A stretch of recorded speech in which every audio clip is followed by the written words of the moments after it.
इस वक्त ਦੀ ਇੱਕ ਵੱਡੀ ਅਪਡੇਟ ਹੈ ਜਿਹੜੀ ਉਹ ਪਟਿਆਲੇ ਤੋਂ ਸਾਹਮਣੇ ਆ ਰਹੀ ਹੈ। ਅੱਜ ਸੀਐਮ ਦੀ ਯੋਗਸ਼ਾਲਾ ਦਾ ਉਦਘਾਟਨ ਕਰਨ ਲਈ ਪਟਿਆਲਾ ਵਿਖੇ ਪਹੁੰਚੇ ਸੀਐਮ ਭਗਵੰਤ ਮਾਨ ਅਤੇ ਦਿੱਲੀ ਦੇ ਸੀਐਮ ਅਰਵਿੰਦ ਕੇਜਰੀਵਾਲ, ਜਿੱਥੇ ਇਸ ਦੌਰਾਨ ਸੀਐਮ ਭਗਵੰਤ ਮਾਨ ਨੇ ਕਿਹਾ ਕਿ ਸੀਐਮ ਦੀ ਇਸ ਯੋਗਸ਼ਾਲਾ ਦੇ ਨਾਲ ਪੰਜਾਬ ਦੇ ਲੋਕਾਂ ਨੂੰ ਕਈ ਬਿਮਾਰੀਆਂ ਤੋਂ ਛੁਟਕਾਰਾ ਮਿਲੇਗਾ।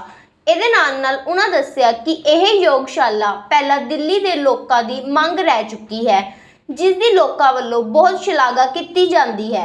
देखो पटियाला तो कैमरामैन आशु कुमार दे नाल मिनट टाइम दी ये वड्डी अपडेट। बैठे हुए मेरे छोटे भाई और पंजाब के मुख्यमंत्री सरदार भगवंत मान साहब, मंच पे मौजूद पंजाब कैबिनेट मंत्रीगण, हमारे राज्यसभा सांसद श्री राघव चड्ढा जी,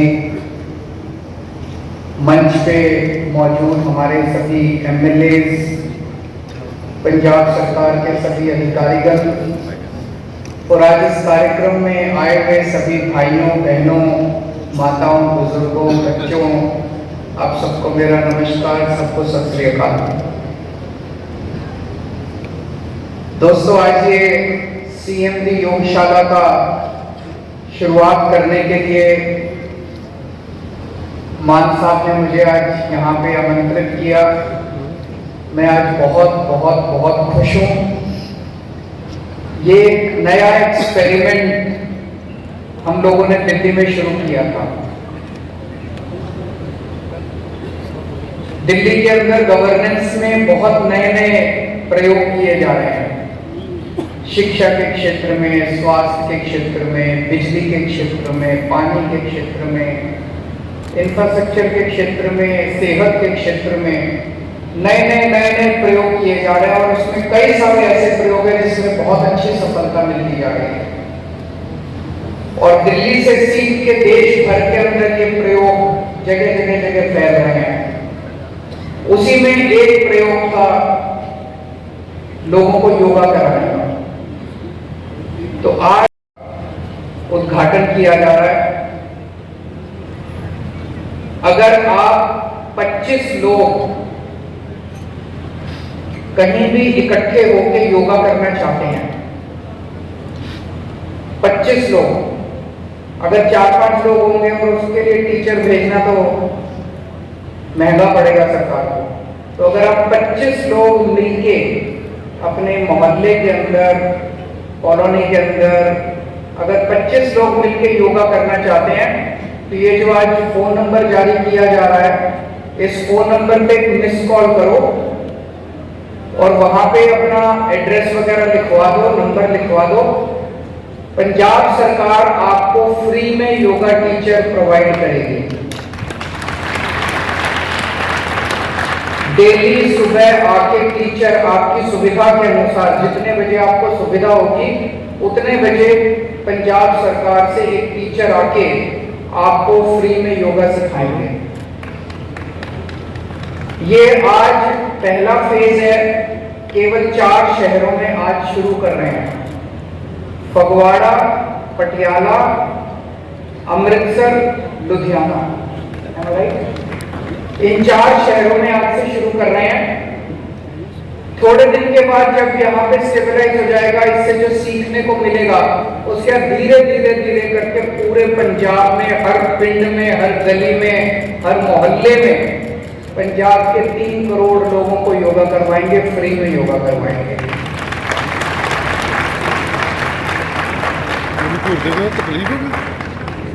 दिल्ली में भी हम लोगों ने इसी तरह से शुरू किया था। धीरे धीरे करते करते दिल्ली में 17,000 लोगों ने डेली सुबह योगा करना चालू कर दिया। 17,000 लोगों ने। और लोग इतने खुश थे, इतने खुश, शरीर भी स्वस्थ रहता है, बीमारी नहीं लगती, चुस्ती रहती है। और योगा के अंत में थोड़ा सा ध्यान कराते हैं, मेडिटेशन कराते हैं, सांस की एक्सरसाइज कराते हैं, प्राणायाम कराते हैं, कपालभाति कराते हैं, लोम विलोम कराते हैं। उससे आदमी को बहुत मानसिक शांति मिलती है। तो धीरे धीरे दिल्ली के अंदर भी फैल रहा था और जैसा भी मान साहब ने बताया, एक दिन एलजी साहब ने दिल्ली के अंदर योगा रोक दिया। कोई बात नहीं, रोक दिया, जरूर दोबारा जरूर चालू होगा योगा। अच्छी चीजों को कोई रोक नहीं सकता, है कि नहीं है? अच्छी चीजों को कोई रोक नहीं सकता। एलजी साहब ने रोक दिया, लेकिन मुझे पूरा विश्वास है दिल्ली में दोबारा चालू करेंगे, कभी ना कभी जरूर चालू करेंगे। लेकिन तब तक ऊपर वाले ने, जब तक उन्होंने दिल्ली में योगा रोका, तब तक ऊपर वाले ने हमारी पंजाब में सरकार बना दी, तो हमने पंजाब में योगा शुरू कर दिया। कहां रोगों की जरूरत ही ना पड़े, हम क्यों बीमार हो? मोहल्ला क्लिनिक तो तब जाएंगे ना जब बीमार होंगे। हमें अगर योगा रोज करेंगे तो बीमार ही नहीं होंगे, और अगर बीमार नहीं होंगे तो मोहल्ला क्लिनिक जाने की जरूरत नहीं पड़ेगी। तो पहली चीज हम कोशिश ये करेंगे कि आप स्वस्थ रहें, खुश रहें, आपका पूरा परिवार स्वस्थ रहे, खुश रहे, आप बीमारी ना पड़े। लेकिन बीमारी का क्या पता, हो जिंदगी है, कभी भी बीमारी आ सकती है। अगर बीमारी आई तो आपकी अब ईमानदार सरकार है पंजाब के अंदर, वो सरकार आपके लिए जगह जगह मोहल्ला क्लिनिक भी खोल रही है, और आपकी सरकार जितने अस्पताल है, सारे सरकारी अस्पताल, उनको भी बहुत अच्छा किया जा रहा है धीरे धीरे, ताकि मोहल्ला क्लिनिक में तो छोटी छोटी बीमारियों का इलाज होता है। अगर कोई बड़ी बीमारी लग गई तो आपके जितने बड़े सरकारी अस्पताल है उनको भी शानदार बना रहे हैं, वहां भी आपका सबका सारा इलाज मुफ्त होगा, चाहे कितना भी बड़ा ऑपरेशन हो, कितनी भी महंगा ऑपरेशन हो, कितना भी महंगा इलाज हो। धीरे धीरे करके पंजाब के सारे सरकारी अस्पतालों को इतना अच्छा कर देंगे कि आपको कोई पैसा देने की जरूरत नहीं पड़ेगी। पिछले 1 साल के अंदर कई सारे काम किए हैं, लेकिन लॉ एंड ऑर्डर में जो काम पंजाब के अंदर हुआ है वो बहुत काबिले तारीफ है। पिछली सरकारों के टाइम पे इतना बुरा हाल था पंजाब के अंदर, लॉ एंड ऑर्डर का इतना बुरा हाल था। जब सरकार संभाली तो पता चला इतने गैंगस्टर्स चारों तरफ, इतने अपराधी थे चारों तरफ। पता चलता था ये वाला गैंगस्टर उस नेता का उस पे हाथ है, इस वाले गैंगस्टर का उस पार्टी का हाथ है, इसको नहीं पकड़ सकते, उसको नहीं पकड़ सकते। हमारा किसी के ऊपर हाथ नहीं था। एक एक करके सभी गैंगस्टर्स को एक एक करके सबको पकड़ते। कितने सालों से बेअदबी का इंसाफ नहीं मिल रहा था। सुनते से कि बहुत बड़े बड़े लोग उसमें शामिल हैं, चालान पेश नहीं किए जा रहे थे। हमारा किसी से कोई संबंध नहीं था। सरकार आने के बाद जो एसआईटी बनी थी उस एसआईटी को पूरा खुली छूट दी गई, और मुझे बेहद खुशी है कि उन्होंने जितने बड़े नाम थे उन सारे नामों को डाल के और कोर्ट के अंदर चालान पेश कर दिया है। अब आगे की कार्रवाई चल रही है बिना किसी भय के, बिना किसी इंटरफेरेंस के। सुनते थे कि एक एसआईटी बनी थी, उसने नशे के खिलाफ जांच करके 4 लिफाफों के अंदर अपनी रिपोर्ट कोर्ट में पेश की थी। उसको 7 साल हो गए थे, ऊपर 8 साल हो गए थे। उन लिफाफों में बंद था कि पंजाब के अंदर नशा क्यों हो रहा है, कौन इसके अंदर है। ये लिफाफे नहीं खुलने चाहिए। उनकी सरकार आई, उन्होंने भी कहा नहीं ये लिफाफे नहीं खुलने चाहिए। हमारी सरकार आई, हमने कोर्ट को कहा कि सारे लिफाफे खोल दो, हमारे को कोई डर नहीं है। और कल मुझे पता चला कि अभी पिछले 1 महीने से आप लोग देख रहे हो किस तरह से मान साहब ने बड़ी मैच्योरिटी के साथ और बड़े कठोर कदम उठा के ये मैसेज दे दिया कि पंजाब की शांति के साथ कोई भी खिलवाड़ करेगा तो उसको बख्शा नहीं जाएगा, चाहे कोई भी कितना खूंखार आदमी हो और चाहे कोई भी कितना शक्तिशाली हो। पंजाब की शांति के साथ किसी को खिलवाड़ करने की इजाजत नहीं दी जाएगी।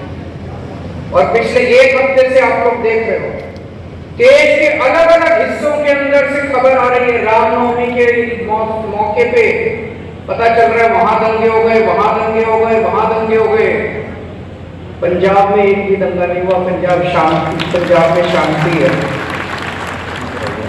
तो आज जो हमने पुरानी पार्टियों से पंजाब संभाला था, लिया था, उस वक्त बहुत सारी समस्याएं थी। मैं ये नहीं कहूँगा हुआ है, वो काफी काम है और आगे और काम करना है, लेकिन अच्छा काम होगा, सही रास्ते पे चल रहे हैं, क्योंकि अब पंजाब के अंदर ईमानदार और अच्छी नीयत की सरकार है। इसके अलावा बहुत सारे, जैसे कि उन्होंने अभी मान साहब ने बताया, पहले अगर बारिश में फसलें बर्बाद हो जाती थी, कितनी बार हुआ ऐसे किसानों की फसलें बर्बाद होती। मुझे याद है जब हम चुनाव के दौरान गांव-गांव के हर पिंड में जा रहे थे, लोग बताते थे कि कोई सुध लेने वाला नहीं होता था, कोई पूछने वाला नहीं होता था अगर फसलें बर्बाद हो जाती थी। पहली बार ऐसे हो रहा है कि 15-15 हजार रुपए एकड़ के हिसाब से मुआवजा मिल रहा है और हाथ की हाथ मिल रहा है। पहले तो होता था ऐलान कर देते थे, ऐलान करने के बाद चेक नहीं मिलता था, चेक मिलता था तो पैसे नहीं आते थे, कई कई साल बीत जाते थे, फसल बर्बाद हुई 3 साल पहले, आज तक चेक नहीं मिला। अब हाथ की हाथ आपको चेक मिल रहा है, क्योंकि आपकी अपनी सरकार है, आपके अपने लोगों की सरकार है, आपका ख्याल रखती है। उसी तरह से शिक्षा के क्षेत्र में बिजली मुफ्त हो गई है, लगभग 80% से ज्यादा पंजाब के लोगों की बिजली मुफ्त हो गई है। पहले जितने चुनावी वादे होते थे वो आखिरी सालों में याद आते थे, हमने एक चुनावी वादा अपना तुरंत हमने चालू करना, इंप्लीमेंट करना चालू कर दिया। अभी मैं मान साहब को सुन रहा था, जिस तरह से, जिस भावना के साथ और जिस तरह से उन्होंने अपनी बातें रखी, खासकर युवाओं के लिए, वो बहुत ही दिल को छूने वाली थी। ये बातें बनावटी नहीं हो सकती, ये बातें कोई ऐसा आदमी नहीं कर सकता जिसके माँ बाप बहुत बड़े पहले से पॉलिटिशियन थे, उनके बच्चे पॉलिटिशियन बन गए, फिर उनके बच्चे पॉलिटिशियन बन गए, कोई राजे महाराजे थे, उनके बच्चे पॉलिटिशियन बन, उनको क्या पता कि आम आदमी अपनी जिंदगी कैसे बिताता है। भगवंत मान एक आम छोटे से टीचर का बेटा है। भगवंत मान ने अपने बचपन में किसानी करी है, उसको पता है कि एक आम आदमी की जिंदगी कैसे जी जाती है। उसे पता है कि पंजाब के अंदर एक पिंड के अंदर जब एक आम आदमी अपने परिवार को पालता है तो उसको क्या क्या समस्याएं आती हैं। आम आदमी पार्टी युवाओं की पार्टी है, युवाओं के क्या क्या समस्याएं हैं, युवाओं के क्या क्या सपने हैं, जो बातें उन्होंने रखी और मेरे से अभी आते गए हम लोग डिस्कस कर रहे थे कि ऐसा क्यों नहीं हो सकता कि हम बच्चों को, अपने युवाओं को बसें दे दें। एक बस के ऊपर उनका कहना था कि 4 बच्चे काम कर सकते हैं, एक बस का लाइसेंस दे देंगे, 4 बच्चों को दे देंगे और बोले कितने हजार बच्चों को इस तरह से रोजगार मिल सकता है। अब अंग्रेजी में कहते हैं स्काई इज द लिमिट, कि आप सपने देखिए, बड़े सपने देखिए और आपके साथ उन सपनों को पूरा करने के लिए आपका बड़ा भाई भगवंत मान यहाँ बैठा, वो सारे सपने पूरे करेंगे। उन्होंने आपको एक बस चलाने से लेकर और जोमेटो और फ्लिपकार्ट तक के सपने दिखाए हैं। आप सपने देखिए, वो सारे सपने पूरे करेंगे। आपके हाथ में, हम नहीं चाहते कि आपके हाथ में नशे की पुड़िया हो, हम नहीं चाहते कि आपके हाथ में गन हो, आपके हाथ में हम रोजगार देना चाहते हैं, आपके हाथ में किताब देना चाहते हैं, हम आपके हाथ में कलम देना चाहते हैं, हम आपके हाथ में विकास देना चाहते हैं। तो ये मौका है, ऊपर वाले ने बहुत अच्छा मौका हम लोगों को भेजा है कि एक ईमानदार सरकार आज पंजाब के अंदर है, दिन रात 24 घंटे काम कर रहे हैं। बस आपका इसी तरह से प्यार और आशीर्वाद मिलता रहे।